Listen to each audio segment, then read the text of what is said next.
Subscribe कीजिए DD की पाठशाला चैनल को और दबाइए बेल आइकन को ताकि आपको नोटिफिकेशन के माध्यम से नई वीडियो की जानकारी मिलती रहे। हेलो माय डियर स्टूडेंट, आज हम इंग्लिश ग्रामर में पार्ट्स ऑफ स्पीच में वर्ब अर्थात क्रिया के बारे में पढ़ेंगे। आप देख रहे हैं डीडी की पाठशाला। मैं हूं आपका गुरुजी दानेश्वर ध्रुव जी। तो करते हैं वर्ब पढ़ना शुरू जी।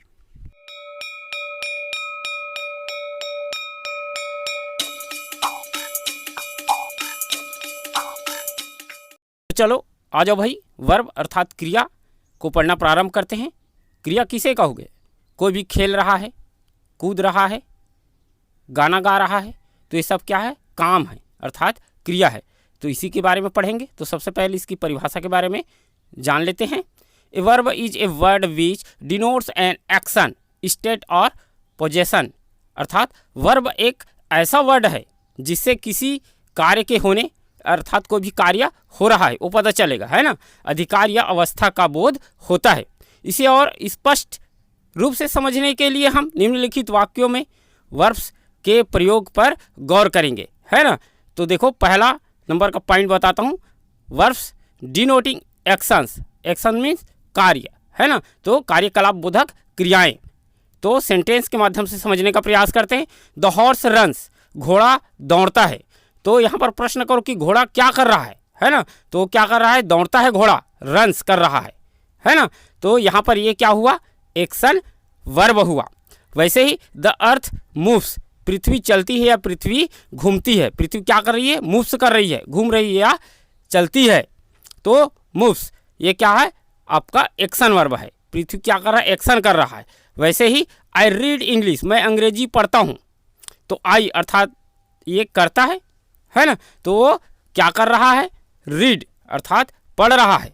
तो रन्स, मूव्स और रीड ये क्या हो जाएगा? आपका एक्शन वर्ब हो जाएगा, है ना। कार्यकलाप बोधक क्रियाएं हो जाएगा। वैसे ही सेकंड पॉइंट देखते हैं।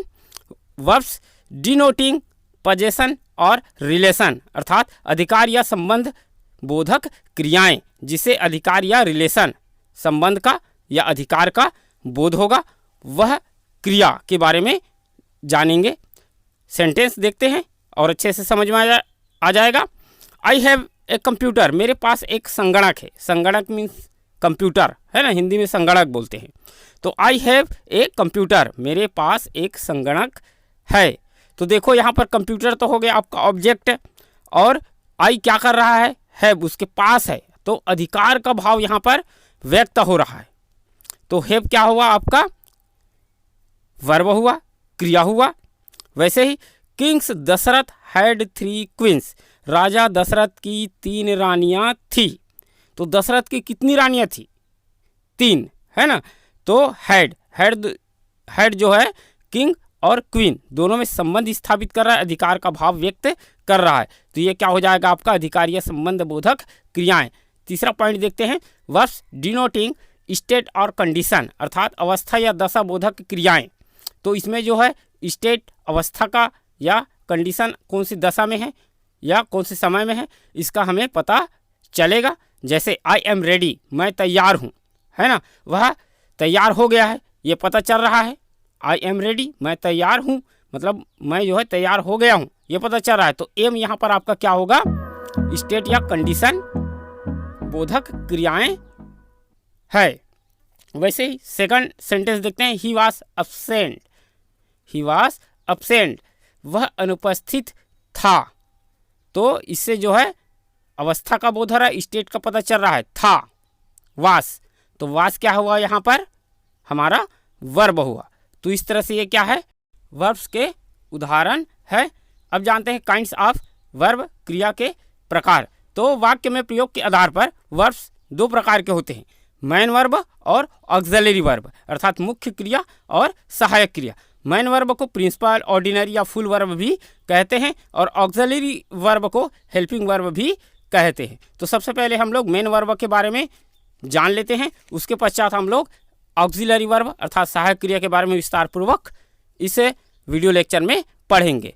तो मेन वर्ब, है ना, तो वह क्रिया जो मुख्य काम करती है, और जब वाक्य में एक ही वर्ब हो तो उसे मेन वर्ब कहते हैं। मान लीजिए कोई सेंटेंस में 2 वर्ब होता है ना, एक मेन वर्ब होगा और एक ऑक्सिलरी वर्ब होगा। तो उसको हमें पहचानना है कि कौन सा मेन वर्ब है और कौन सा ऑक्सिलरी वर्ब है।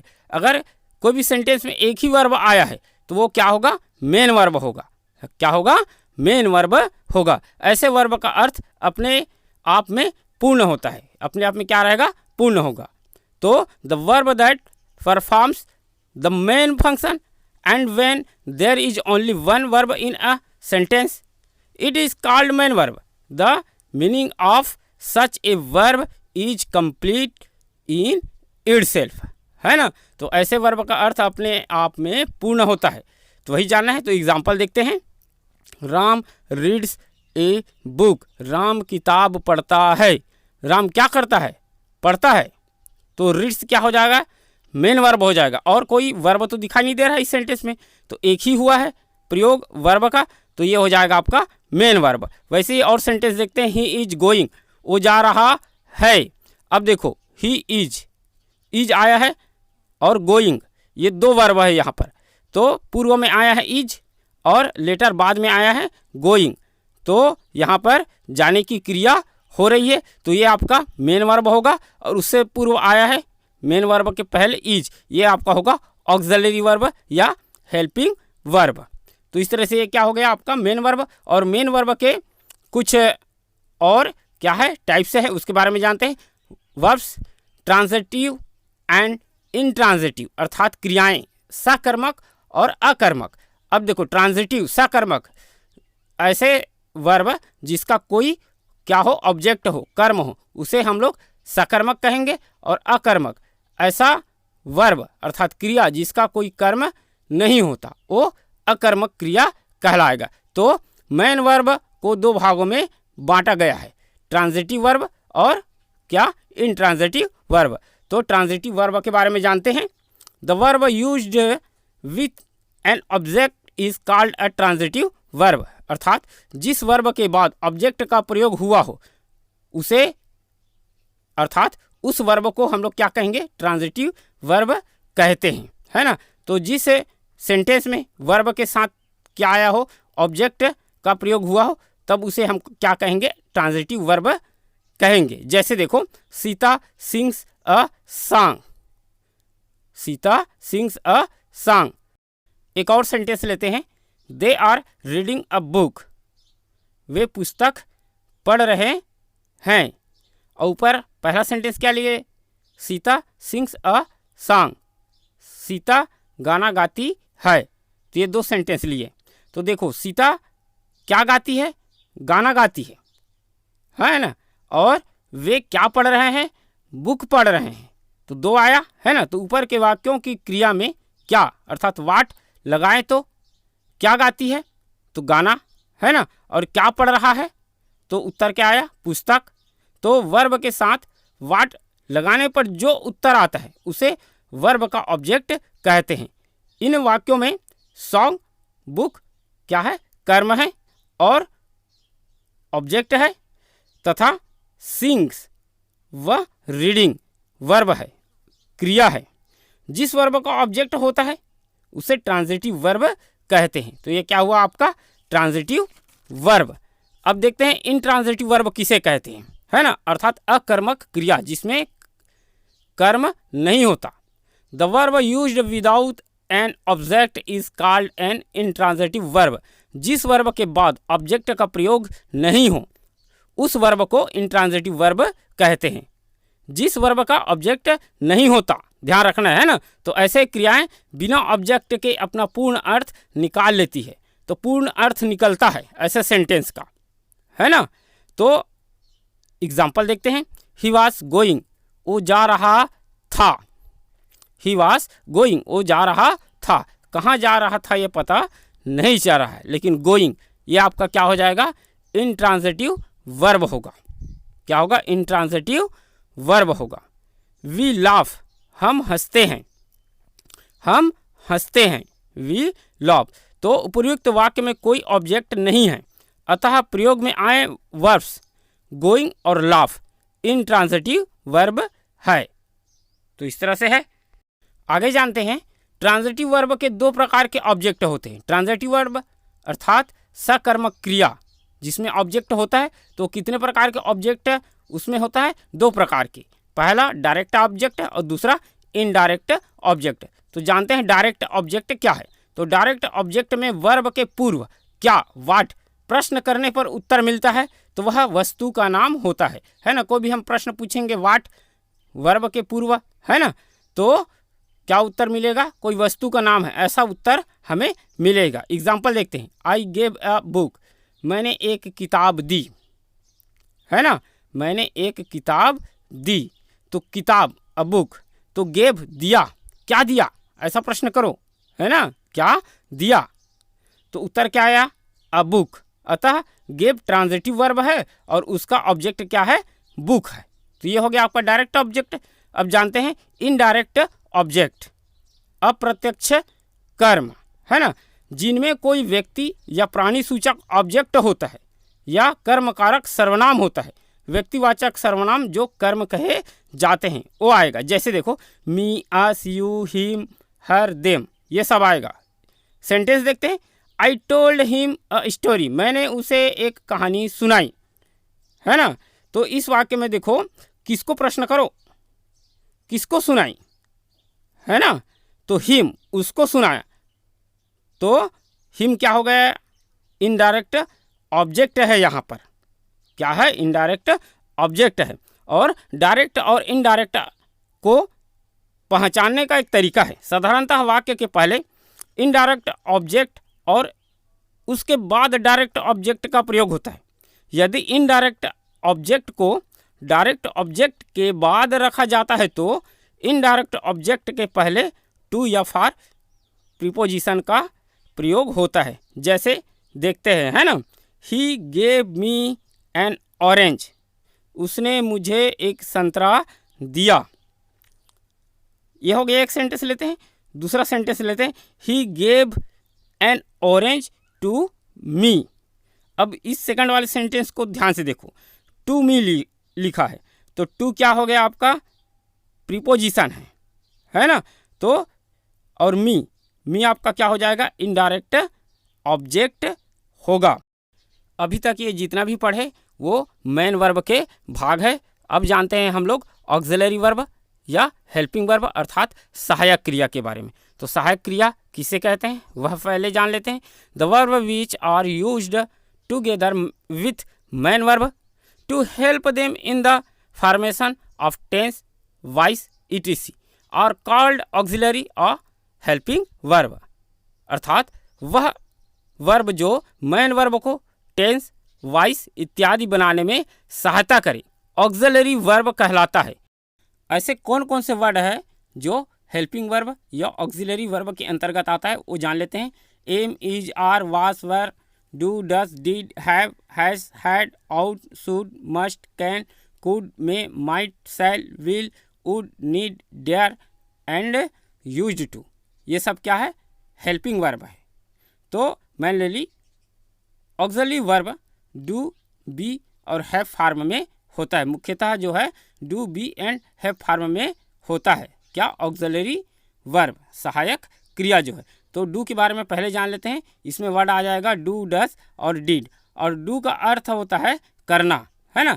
और डू, डज प्रेजेंट टेंस में प्रयोग होता है तथा डिड का प्रयोग पास्ट टेंस में होता है। तो सेंटेंस के माध्यम से समझने का प्रयास करते हैं। I do not go there, मुझे वहाँ नहीं जाना, है ना, मुझे वहाँ नहीं जाना। तो देखो डू आया है और गो, दो क्रिया है। तो गो आपका हो जाएगा मेन वर्ब एंड डू हो जाएगा आपका सहायक क्रिया, है ना। जो गो मेन वर्ब है उसका क्या कर रहा है? सहायता कर रहा है, हेल्प कर रहा है, इसीलिए डू क्या होगा आपका? हेल्पिंग वर्ब या ऑक्सिलरी वर्ब होगा। वैसे ही सेकंड सेंटेंस लेते हैं। He does not teach me, वह मुझे नहीं सिखाता, है ना। तो ये भी निगेटिव सेंटेंस है। टीच सिखाता है, है ना, तो नहीं सिखाता। तो टीच आपका क्या हो जाएगा? मेन वर्ब हो जाएगा और डस आपका हो जाएगा हेल्पिंग वर्ब अर्थात ऑक्सिलरी वर्ब। वैसे एक और सेंटेंस लेते हैं। He did not kill a bird, उसने पक्षी को नहीं मारा। तो डिड यहाँ पर क्या हो जाएगा? हेल्पिंग वर्ब हो जाएगा और किल हो जाएगा आपका मेन वर्ब। अब आ जाते हैं बी फार्म में। तो बी का मतलब होता है होना, पर इसके जो फार्म है अलग है। जैसे देखो इज, एम, आर, वास, वर, बीन, ये वर्ड आते हैं बी फार्म के अंतर्गत। सेंटेंस के माध्यम से समझने का प्रयास करते हैं। ही इज ईटिंग, वह खा रहा है। ही इज अ टीचर, वह एक शिक्षक है। पहला सेंटेंस देखते हैं, ही इज ईटिंग, तो यहाँ पर ईटिंग खाने की क्रिया हो रही है, उसके साथ क्या लग के आया है, इज लग के आया है, तो इज यहाँ पर क्या होगा, हेल्पिंग वर्ब होगा।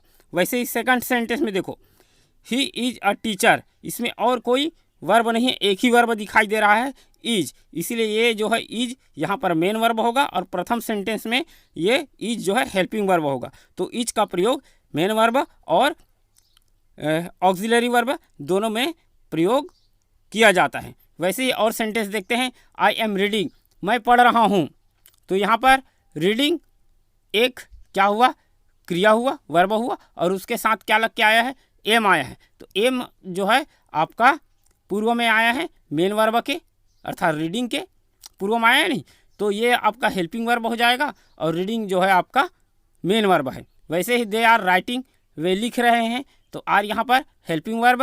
ही वाज प्लेइंग, वह खेल रहा था, तो वास आपका हेल्पिंग वर्ब है। वैसे ही और सेंटेंस लेते हैं, दे वर प्लेइंग, वे खेल रहे थे। दे वर प्लेइंग, वे खेल रहे थे, तो वेयर ये आपका क्या होगा, हेल्पिंग वर्ब होगा और प्लेइंग आपका मेन वर्ब होगा। और देखते हैं, Ram has been playing, Ram खेल रहा है। अब यहाँ पर देखो, एक या दो से अधिक क्या आ रहा है, वर्ब आ रहा है, तो कैसे होगा, देखो Ram has been playing, Ram खेल रहा है, तो हैज़ ऑक्सिलरी वर्ब है और बीन ऑक्सिलरी वर्ब है और प्लेइंग आपका क्या हो जाएगा, मेन वर्ब हो जाएगा। और सेंटेंस देखते हैं, I have been an engineer, मैं इंजीनियर रहा हूँ, तो देखो यहाँ पर हैव ऑक्सिलरी वर्ब है और बीन जो है मेन वर्ब है। ऊपर में सेंटेंस में देखें, राम हैज़ बीन प्लेइंग, उसमें 3 वर्ब है, पूर्व के 2 ऑक्सिलरी वर्ब, उसके बाद मेन वर्ब लास्ट में आया, तो इसमें भी हम मेन वर्ब को लास्ट में लेंगे, तो बीन लास्ट में आए हैं क्रिया, तो ये मेन वर्ब हो जाएगा और हैव हो जाएगा आपको ऑक्सिलरी वर्ब। ठीक है, अब जो है हैव फॉर्म हम देखते हैं, इसमें कौन कौन से वर्ड आएगा, हैज़, हैव और हैड आएगा। ठीक है, तो हैज़ का तात्पर्य होता है रहता है या पास है, और हैव का होता है रहना या पास होना या पास है, और हैड का तात्पर्य का हो जाएगा रखता था या पास था। ये हो गया, तो जान लेते हैं, सेंटेंस के माध्यम से समझने का प्रयास करते हैं। तो सबसे पहले हैज़ का जान लेते हैं। तनु हैज़ ए कार, तनु के पास एक कार है, तो यह हैज़ क्या होगा, यहाँ पर आपका ऑक्सिलरी वर्ब होगा। वैसे ही तनु हैज़ गॉन, तनु चली गई, अब गॉन लिखा है, ये गो क्रिया का थर्ड फॉर्म है, गो, वेंट, गॉन, और उसके पूर्व क्या है, हैज़, तो हैज़ क्या होगा आपका ऑक्सिलरी वर्ब होगा और गॉन जो होगा मेन वर्ब होगा। ठीक है, नेक्स्ट सेंटेंस देखते हैं, आई हैव सीन द ताज, मैंने ताज देखा है, तो यहाँ पर सीन, तो ये भी क्रिया का थर्ड फॉर्म है, सीसा सीन है ना, और उसके पूर्व एक और क्रिया है हैव, ये आपका ऑक्सिलरी वर्ब होगा। और सेंटेंस देखते हैं, he had seen the match, उसने मैच देखा, उसने मैच देखा। अब देखो, he had seen the match, उसने मैच देखा, तो यहाँ पर हेड जो ऑक्सिलरी वर्ब होगा और सीन क्या हो जाएगा आपका मेन वर्ब हो जाएगा। तो ये हुआ आपका मुख्यतः वर्ब डू, बी और हैव का प्रयोग। अब जान लेते हैं मॉडल वर्ब, जो ऑक्सिलरी वर्ब के ही भाग है। तो मॉडल वर्ब में कौन कौन सा वर्ड आएगा वो जान लेते हैं। Can, may, should, would, could, ये सब वर्ड आते हैं। पूर्व में बहुत सारे 25 लगभग 25 जो ऑक्सिलरी वर्ब देखे ऑक्सिलरी वर्ब के प्रारंभ में, उनमें से ये है जो मॉडल वर्ब कहलाते हैं, जो ऑक्सिलरी वर्ब के भाग है। तो सेंटेंस के माध्यम से समझने का प्रयास करते हैं। आई कैन गो, मैं जा सकता हूँ, तो कैन आ गया ना, तो कैन यहाँ पर क्या हो जाएगा आपका मॉडल ऑक्सिलरी वर्ब होगा और गो होगा मेन वर्ब होगा। यू मे गो, आप जा सकते हैं, तो मे मीन्स सकना है ना, और गो जाने की क्रिया ये आपका मेन वर्ब है और मे जो है आपका मॉडल ऑक्सिलरी वर्ब है। वैसे ही यू शुड गो, आपको जाना चाहिए, तो शुड यहाँ पर हो जाएगा आपका मॉडल ऑक्सिलरी वर्ब और गो हो जाएगा मेन वर्ब। तो इस वीडियो लेक्चर में हमने पढ़ा वर्ब और वाक्य में प्रयोग के आधार पर मेन वर्ब और ऑक्सिलरी वर्ब। मेन वर्ब में क्या पढ़े, ट्रांजिटिव तथा इंट्रांजिटिव वर्ब पढ़े, और ट्रांजिटिव वर्ब में उसके दो ऑब्जेक्ट, डायरेक्ट ऑब्जेक्ट और इनडायरेक्ट ऑब्जेक्ट के बारे में पढ़े। तो इस तरह से आज का वीडियो लेक्चर यहीं पर समाप्त करते हैं। ऐसे ही और वीडियो की जानकारी के लिए हमारे चैनल डीडी की पाठशाला को सब्सक्राइब कीजिए और दबाइए बेल आइकन को, ताकि आपको नोटिफिकेशन के माध्यम से जानकारी मिलती रहे। तो इसी आशा के साथ आज का क्लास यहीं पर समाप्त करते हैं। जय हिंद, जय भारत।